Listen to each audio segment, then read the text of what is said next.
Hello friends, news mantra ఛానల్కి స్వాగతం. ఈ రోజు మనం మాట్లాడుకోబోయే టాపిక్ మామూలుది కాదు. ఇండియన్ సినిమా హిస్టరీలోనే ఒక మైల్ స్టోన్ అయి చెప్పాలి. అసలు బాహుబలి, ఆర్ఆర్ఆర్ లాంటి విజువల్ వండర్స్కి ఆ రోజుల్లోనే పునాది వేసిన సినిమా ఏంటో మీకు తెలుసా? అదే నటశేఖర సూపర్ స్టార్ కృష్ణగారి అద్భుత సృష్టి సింహాసనం. ఈ రోజుల్లో పాన్ ఇండియా మార్కెట్ అని 100 కోట్లు పెట్టి సినిమాలు తీయడం చాలా కామన్ అయిపోయింది. కానీ కరెక్ట్గా 38 ఏళ్ల క్రితం, అంటే 1986లో ఏకంగా 4 కోట్ల రూపాయల భారీ బడ్జెట్తో ఒక సినిమా తీశారు అంటే ఎవరైనా నమ్ముతారా? అసలప్పటికి మన టాలీవుడ్ మార్కెట్ ఎంత? కృష్ణగారు అంత రిస్క్ ఎందుకు తీశారు అనేది ఆలోచిస్తే నిజంగా మైండ్ బ్లాక్ అవ్వాల్సిందే. ఆ టైంలో బాక్సాఫీస్ దగ్గర ఎలాంటి వాతావరణం ఉంది? ముఖ్యంగా మెగాస్టార్ చిరంజీవి గారి అడవి దొంగ లాంటి మాస్ హిట్స్ ఇండస్ట్రీని షేక్ చేస్తున్న టైంలో కృష్ణగారు తన సింహాసనం సినిమాతో ఎలాంటి సెన్సేషన్ క్రియేట్ చేశారు? అసలు ఈ ఫస్ట్ 70mm సినిమా వెనక ఉన్న కథ ఏంటి అనేది ఈ వీడియోలో మనం డీటెయిల్డ్గా తెలుసుకుందాం. వీడియో చాలా ఇంట్రెస్టింగ్గా, నాస్టాల్జిక్గా ఉంటుంది కాబట్టి ఎక్కడా స్కిప్ చేయకుండా చివరి వరకు చూసేయండి. అసలు సింహాసనం సినిమాకి ముందు కృష్ణగారి సిచ్యువేషన్, అలాగే ఇండస్ట్రీ ట్రెండ్ ఎలా ఉందో ఒకసారి చూద్దాం. 80ల దశకం మధ్యలో తెలుగు సినిమా కమర్షియల్గా చాలా మార్పులు చూస్తోంది. ఒక పక్క ఎన్టీఆర్ గారు రాజకీయాల్లోకి వెళ్లడంతో ఇండస్ట్రీలో ఒక రకమైన గ్యాప్ వచ్చింది. ఇంకో పక్క యంగ్ జనరేషన్ హీరోలు బాక్సాఫీస్ని రూల్ చేయడం స్టార్ట్ చేశారు. ముఖ్యంగా మెగాస్టార్ చిరంజీవి గారు 1985లో వచ్చిన అడవి దొంగ సినిమాతో ఇండస్ట్రీ హిట్ కొట్టి తన మాస్ స్టామినా ఏంటో ప్రూవ్ చేసుకున్నారు. అడవి దొంగ సినిమా అప్పట్లో క్రియేట్ చేసిన రికార్డులు అన్నీ ఇన్ని కావు. టార్జాన్ లాంటి ఒక డిఫరెంట్ కాన్సెప్ట్తో వచ్చి కమర్షియల్గా బ్లాక్ బస్టర్ అయ్యి కలెక్షన్స్ పరంగా ఆ సినిమా ఒక సరికొత్త బెంచ్ మార్క్ సెట్ చేసింది. బాక్సాఫీస్ దగ్గర వసూళ్ల వర్షం కురిపించింది. ఇలాంటి టైంలో సూపర్ స్టార్ కృష్ణగారు అప్పటికే ఎన్నో 100 సినిమాలు చేసినప్పటికీ తన రేంజ్ని, తన మార్కెట్ని ఇంకో లెవెల్కి తీసుకెళ్లాలని, అలాగే ఇండస్ట్రీకి ఒక కొత్త టెక్నాలజీని పరిచయం చెయ్యాలని డిసైడ్ అయ్యారు. అప్పటికే పద్మాలయ స్టూడియోస్ మీద ఎన్నో ప్రయోగాలు, భారీ సినిమాలు చేసిన కృష్ణగారు టాలీవుడ్లో ఎవరూ ఊహించని విధంగా ఒక జానపద చిత్రాన్ని, అది కూడా హాలీవుడ్ స్టాండర్డ్స్లో తీయాలని ఫిక్స్ అయ్యారు. అప్పటి వరకు తెలుగులో నార్మల్ 35mm థియేటర్స్లో సినిమాలు చూసిన ఆడియన్స్కి ఫస్ట్ టైం 70mm స్క్రీన్ మీద సినిమా చూపిస్తే ఎలా ఉంటుందనే అద్భుతమైన ఆలోచన కృష్ణగారికి వచ్చింది. దానికి తోడు 6 ట్రాక్స్ స్టీరియోఫోనిక్ సౌండ్ సిస్టమ్ని మన తెలుగు ప్రేక్షకులకు పరిచయం చేయాలని డిసైడ్ అయ్యారు. అలా పుట్టిందే సింహాసనం ప్రాజెక్ట్. ఇది కేవలం ఒక సినిమా కాదు, కృష్ణగారి డేరింగ్ అండ్ డాషింగ్ నేచర్కి ఒక పర్ఫెక్ట్ ఎగ్జాంపుల్. ఈ సినిమా కాస్ట్ అండ్ క్రూ గురించి ఎంత చెప్పుకున్నా తక్కువే అవుతుంది. కృష్ణగారు ఈ సినిమాకి కేవలం హీరో మాత్రమే కాదు, దర్శకుడు, నిర్మాత, screen play writer and editor కూడా ఆయనే కావడం విశేషం. ఒక భారీ బడ్జెట్ జానపద చిత్రాన్ని డైరెక్ట్ చేస్తూ అందులో డ్యూయల్ రోల్లో యాక్ట్ చేయడం అంటే మామూలు విషయం కాదు. విక్రమసింహ, ఆదిత్యవర్ధనగా 2 పవర్ఫుల్ పాత్రల్లో కృష్ణగారు చూపించిన వేరియేషన్ ఆడియన్స్ని థ్రిల్ చేసింది. ఇక హీరోయిన్స్గా జయప్రద, రాధ, మందాకిని లాంటి అప్పటి టాప్ స్టార్స్ ఈ సినిమాలో నటించి తమ గ్లామర్తో, పర్ఫార్మెన్స్తో ఆకట్టుకున్నారు.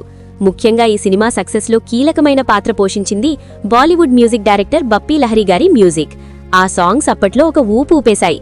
ఆకాశంలో ఒక తారా లాంటి మెలడీ సాంగ్స్ అయినా, స్వాగతం స్వాగతం లాంటి గ్రాండ్ సాంగ్స్ అయినా థియేటర్స్లో మోగుతుంటే జనాలు పూనకాలొచ్చినట్లు ఎంజాయ్ చేశారు. డైరెక్టర్గా కృష్ణగారి vision, Bappi Lahiri background score, legendary cinematographer VSR Swamy గారి అద్భుతమైన కెమెరా వర్క్ అన్నీ కలిసి సింహాసనం సినిమాని ఒక విజువల్ స్పెక్టకిల్గా మార్చాయి. ఇక ఈ సినిమా షూటింగ్కి సంబంధించి చాలా మందికి తెలియని కొన్ని ఇంట్రెస్టింగ్ అన్నోన్ ఫ్యాక్ట్స్ చాలానే ఉన్నాయి. ఈ సినిమాని కేవలం తెలుగులోనే కాకుండా హిందీలో కూడా సింహాసనం పేరుతో ఏకకాలంలో షూట్ చేశారు. హిందీలో జితేంద్ర హీరోగా నటించారు. అయితే 2 భాషల్లో సెట్స్, కాస్ట్యూమ్స్ ఒకటే వాడినప్పటికీ ఆర్టిస్టుల డేట్స్ అడ్జస్ట్ చేస్తూ పగలు రాత్రి పక్కా ప్లానింగ్తో షూట్ చేయడం కృష్ణగారి డెడికేషన్కి, ప్లానింగ్కి నిదర్శనం. ఇంకో క్రేజీ ఫ్యాక్ట్ ఏంటంటే అప్పట్లో ఈ సినిమా కోసం వేసిన సెట్స్ చూడడానికి 2 తెలుగు రాష్ట్రాల నుంచి జనాలు బస్సులు వేసుకుని మరీ మద్రాసు వెళ్లేవారట. ఆ రేంజ్లో పద్మాలయ స్టూడియోస్లో దర్బార్ సెట్స్, కోటలు చాలా రియలిస్టిక్గా, గ్రాండ్గా నిర్మించారు. ఒక ఫైట్ సీన్ కోసం ఏకంగా 100 మంది జూనియర్ ఆర్టిస్టులను, గుర్రాలను వాడారు. అప్పట్లో ఇదొక సంచలనం. ఫస్ట్ టైం 70mm కావడం వల్ల కెమెరా ఎక్విప్మెంట్ దగ్గర నుంచి ప్రొజెక్షన్ సిస్టమ్ వరకు అన్ని విదేశాల నుంచి ఇంపోర్ట్ చేసుకోవాల్సి వచ్చింది. దీనికోసం కృష్ణగారు స్వయంగా ఫారెన్ వెళ్లి ఆ టెక్నాలజీ గురించి తెలుసుకుని మన టెక్నీషియన్స్కి ప్రత్యేకంగా ట్రైనింగ్ ఇప్పించారు. సినిమా ఫస్ట్ కాపీ చూసుకునే అవకాశం లేకపోయినా తన జడ్జ్మెంట్ మీద నమ్మకంతో ఒకేసారి ఇన్ని కోట్లు రిస్క్ చేయడం కేవలం కృష్ణగారి వల్లే అవుతుంది. అసలు సింహాసనం బాక్సాఫీస్ కలెక్షన్స్ డీప్ డైవ్లోకి వెళ్తే అప్పటి లెక్కలు చూసి నిజంగా ఆశ్చర్యపోతాం. కృష్ణగారు ఈ సినిమా కోసం పెట్టిన బడ్జెట్ అక్షరాల 4.5 నుంచి 4 కోట్ల రూపాయలు. 1986 టైంలో ఒక సినిమాకి 4 కోట్లు అంటే దాన్ని ద్రవ్యోల్బణం లేదా ఇన్ఫ్లేషన్ లెక్కల్లో ఈ రోజుకి కన్వర్ట్ చేస్తే అది సునాయాసంగా 400 నుంచి 500 కోట్ల ప్రాజెక్ట్తో సమానం. అంటే ఈ రోజు మనం చూస్తున్న బాహుబలి సిరీస్ బడ్జెట్తో అప్పట్లోనే కృష్ణగారు సింహాసనం తీశారన్నమాట. సినిమా రిలీజ్ అయిన మొదటి రోజే బాక్సాఫీస్ వద్ద సునామీ సృష్టించింది. కేవలం మొదటి వారంలోనే ఈ సినిమా ఏకంగా 1.5 కోట్లకు పైగా గ్రాస్ కలెక్ట్ చేసి సరికొత్త రికార్డ్ క్రియేట్ చేసింది. టోటల్ రన్లో ఈ సినిమా సుమారు 4.5 కోట్ల గ్రాస్ వసూలు చేసి పెట్టిన బడ్జెట్ని రికవర్ చేయడమే కాకుండా బయ్యర్లందరికీ మంచి లాభాలు తెచ్చిపెట్టింది. విజయవాడలోని రాజ్ 70mm థియేటర్లో ఈ సినిమా ఏకంగా 100 రోజులకు పైగా ఆడి సింగిల్ థియేటర్లోనే 8 లక్షలకు పైగా గ్రాస్ కలెక్ట్ చేసి ఒక అన్బీటబుల్ రికార్డ్ సెట్ చేసింది. చాలా సెంటర్స్లో ఈ సినిమా 50 డేస్ హౌస్ఫుల్ కలెక్షన్స్తో రన్ అయ్యి, అలాగే మెయిన్ సెంటర్స్లో 100 డేస్, కొన్ని చోట్ల 175 డేస్ కూడా ఆడి కృష్ణగారి కెరియర్లోనే బిగ్గెస్ట్ ఇండస్ట్రీ హిట్గా నిలిచింది. ఈ రోజుల్లో టికెట్ రేట్లు మల్టీప్లెక్స్ల్లో 300 నుంచి 400 రూపాయలున్నాయి. కానీ అప్పట్లో కేవలం 2 రూపాయలు, 5 రూపాయలు టికెట్తోనే ఇన్ని కోట్లు కలెక్ట్ చేయడం, ఇన్ని సెంటర్స్లో సిల్వర్ జూబ్లీలు జరుపుకోవడం అంటే ఆ సినిమాకి జనం ఏ రేంజ్లో బ్రహ్మరథం పట్టారో అర్థం చేసుకోవచ్చు. సింహాసనం సినిమా టాలీవుడ్కి ఒక కొత్త దారి చూపించింది అనడంలో ఎలాంటి డౌటూ లేదు. ఈ సినిమా క్రియేట్ చేసిన లెగసీ వల్లే ఆ తర్వాత ఎంతో మంది దర్శక నిర్మాతలు భారీ బడ్జెట్ సినిమాలు తీయడానికి ధైర్యం చేశారు. తెలుగు సినిమా మార్కెట్ని ఎక్స్పాండ్ చేయడంలో, మన టాలీవుడ్ సత్తా ఏంటో దేశవ్యాప్తంగా చాటి చెప్పడంలో ఈ సినిమా పాత్ర చాలా ఉంది.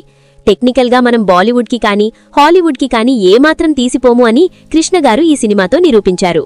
అడవి దొంగ లాంటి సినిమాలు కమర్షియల్ ఫార్ములాకి, మాస్ అపీల్కి కేర్ ఆఫ్ అడ్రస్గా నిలిస్తే, సింహాసనం సినిమా టెక్నికల్ బ్రిలియన్స్కి, విజువల్ గ్రాండియర్కి ఒక ఎవర్ గ్రీన్ ట్రెండ్ సెట్టర్గా మిగిలిపోయింది. కృష్ణగారి సుదీర్ఘమైన కెరియర్లో ఎన్నో బ్లాక్ బస్టర్లు, మరెన్నో సూపర్ హిట్లు ఉండొచ్చు, కానీ సింహాసనం ఎప్పటికీ ఒక మకుటం లేని మహారాజు లాంటి సినిమా. ఆ రోజుల్లో ఆ 70mm స్క్రీన్ మీద ఆ రంగులు, ఆ సౌండ్ ఎక్స్పీరియన్స్ చేసిన వాళ్లు ఇప్పటికీ ఆ మెమరీస్ని మర్చిపోలేరు. మరి ఈ వీడియో చూస్తున్న మీలో ఎంతమంది కృష్ణగారి సింహాసనం సినిమాని అప్పట్లో థియేటర్లో చూశారు? ఆ 70mm స్క్రీన్ ఎక్స్పీరియన్స్ మీకు ఎలా అనిపించింది? అలాగే మీకు ఈ సినిమాలో బాగా ఇష్టమైన సాంగ్ ఏంటో కింద కామెంట్స్లో మాతో షేర్ చేసుకోండి. ఈ వీడియో మీకు నచ్చితే వెంటనే లైక్ చేయండి. మీ ఫ్రెండ్స్ అండ్ ఫ్యామిలీతో తప్పకుండా షేర్ చేయండి. ఇలాంటి మరెన్నో interesting and unknown movie facts కోసం మన న్యూస్ మంత్ర ఛానల్ని సబ్స్క్రైబ్ చేసుకోవడం మాత్రం మర్చిపోకండి.